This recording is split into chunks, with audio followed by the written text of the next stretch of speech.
Hello again, everyone. Edwin Learnard back once again.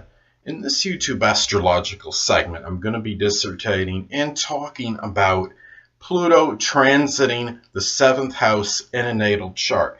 Now, on average, Pluto will traverse a house for approximately 21 years.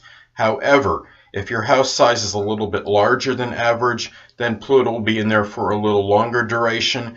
If your house size is a little smaller than average, then Pluto will be in there for a little bit of a shorter period. Well, anyway, people. Well, first thing I'll look at when Pluto transits one's natal 7th house, well, this could be a period where relationships can be very powerful. They could have a very powerful and transforming effect on you. Sometimes they could be destructive. You have to be careful too with this transit because Pluto is associated with what's nefarious, and when I had this transit, I had a number of nefarious actions committed against me. It was money.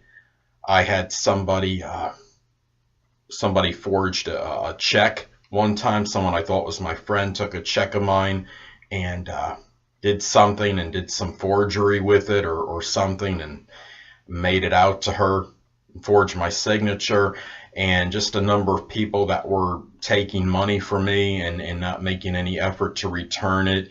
And keep in mind too that Pluto, I know a lot of people don't want to hear the dreaded D word again, death, but 7th house is partnerships and relationships, and you have to keep in mind that it could be a death of a significant other, though not likely. The propensity for this does increase with this transit based on the fact that the 7th house is connected with relationships, and it's also connected, and Pluto is connected with death. A lot of times it could just be the figurative end of a relationship. Now, when I had this transit as well, when I left New York and moved to Tennessee, I lost a number of people that I was in contact with, a number of people I thought were good friends anyway at the time, and they were basically obliterated. Now, in contrast to the 1st house being more egocentric, the 7th house is connected, I would say, with others. And really a lot of other people that you may know, those relationships may be obliterated during this time. And also, the 7th house is also connected with open enemies and adversaries. And what's interesting is that Pluto does rule Scorpio. Now, it doesn't mean necessarily that you're going to encounter open adversaries that are going to be Scorpio, but Scorpio people have Scorpio prominent in his or her horoscope. But it could indicate open adversaries that may embody these traits, people that are powerful, people that really have, that could be very willful, very intense, be very strong-willed. It's funny because when before I moved to Tennessee, I was having this transit, and I actually was 7th house is about legalities and open adversaries, and I had somebody that had taken me to court that had Scorpio rising, a woman prominent in my life at that time, and she ultimately she won the case. Imagine that, Scorpio's indomitable will and that invincible part of Scorpio that's always seems to be, they just something almost invincible about these people, and I wound up losing hands down, and I just thought that was interesting that happened during that time. And yes, it does. The 7th house is also connected with negotiations, and during this time, it could indicate that negotiations with others can be very intense and be very powerful during this period.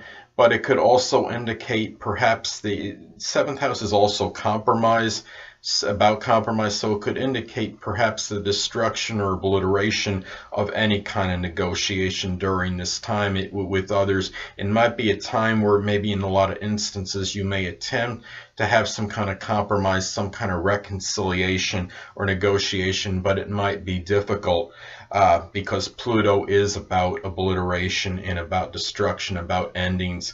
But as far as legalities go, on the positive side, it could indicate perhaps the end. If you've had a long, drawn-out legal issue, say, this could be the time where this could perhaps come to an end during this time, which could actually be good if something like that reaches a point where it ends and it's terminated. A lot of times, at least there's closure in whether you emerge victorious or not. Obviously, depends on the individual situation, but you understand what I'm saying. And during this time, if you had something that was suppressed and held back in connection with a relationship or partnership situation, well, this is a time where it might be unleashed and unveiled. Those feelings that were suppressed and held back for a while, they might come out and they could possibly explode at this time. So, and it's also important not to Pluto can be about fixation and obsession, and not to be overly domineering and obsessive over a relationship during this time, because that could really be detrimental to somebody. And really, you might encounter also people in relationships that could be very powerful, very controlling, or it might indicate that maybe you might feel a need for this as well. This could also be a time where you might feel that maybe your partner's, your significant other's libido might be very strong during this time, or you might be feeling that more with your partner during this period. Well, anyway, it's also important to look at the aspects that are made from this transit to your natal planets and points, as this could impact the transit. Now, let's say, for example, that transiting Pluto is making a square in conjunct or opposition to your natal Mercury. Well, this may indicate possibly being overly fixated and obsessed with some kind of ideas and in something, and maybe even with your communications. Well, being in the 7th, this might be tied into relationships and in partnership situations.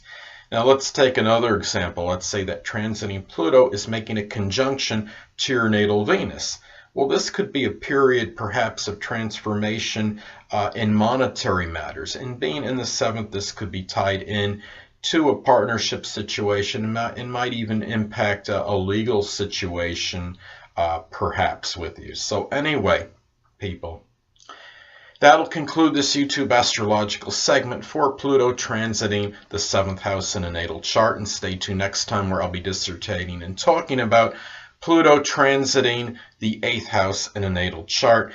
Two things I want to get with you on before I head out. Firstly, the stars may impel but do not compel. And secondly, never isolate any single astrological element, aspect, planetary placement, position, configuration, influence, or what have you, and make an analysis of a person, astrologically speaking, based on this alone, because astrologically speaking, the person is the sum of all their components in their natal chart and not just one. Until next time, people, stay well.